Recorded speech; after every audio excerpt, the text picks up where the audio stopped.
Who's a parent in the room of a child under 4? Okay, there's a handful here. Who at some point has had a 4-year-old in their lives? Who's not going to put their hand up regardless of what I ask them? I'm on to some of you.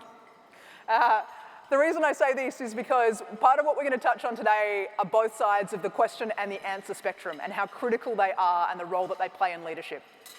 And what's interesting about question asking is if you want to look at the empirical research around who the best question askers are in the world, bar none, you need to go find yourself a 4-year-old girl. 4-year-old girls ask in excess of 300 questions a day. In fact, generally, 2 to 4-year-olds, but in the period between age 2 and age 4, ask about 40,000 questions. So roughly 200 to 300 a day.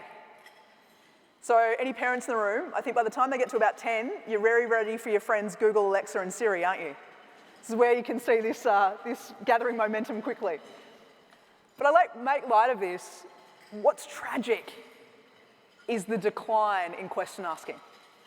By the time we've hit our teenage years, we are down to double-digit question asking, generally speaking under 15, according to the research. And sadly, the statistics only get worse from there.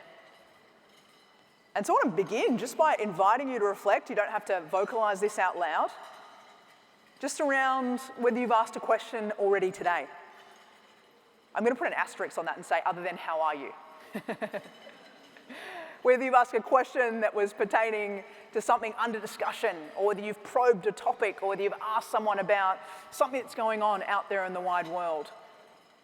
I want to urge us to think about the idea that we maybe need to embrace the notion of being a bit more for and bringing our curiosity to the forefront of the way that we work a little bit more regularly. I was reminded of this recently. I love escape rooms. Do I have any other escape room fans? Yes, I knew I was not alone. Excellent. So this group will get me.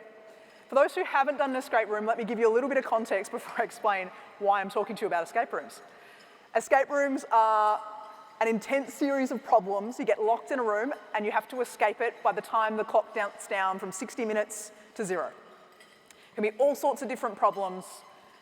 And the first time I went and did an escape room, I had a very good friend, housemate at the time, who was desperate to make his way onto Australian Survivor.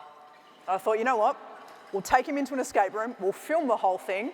That'll kind of be his entry submission into the, record a video and tell us why you'd be great at Survivor. And then that'll help him get over the line.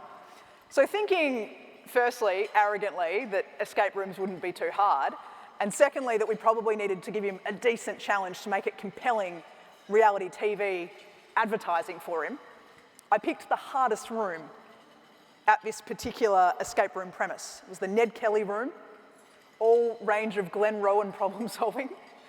And it was suggested for 4 to 8 people. We had 3, so that was probably an early sign we were not on the path to success that day. We flamed out so hard, I cannot explain it to you. And the reason I share this is because when we were licking our wounds, sitting and having a drink in the lobby afterwards, there was an 8-year-old birthday party who were equally celebrating with fairy bread and the like. And I naively said to the escape room operator, what sort of adjustments do you need to make to the escape room for the 8-year-olds? He laughed in my face. He said, ha, are you kidding? Kids have every room record on every escape room we've got. And it was such an interesting moment for me of catching my own bias to begin with, which is important and happens regularly for all of us, to go, wow, okay, I can't even believe I asked that question. Where was that question coming from? But he went on to elaborate and he said, you know what's really interesting about kids? They ask for help faster. They ask more questions.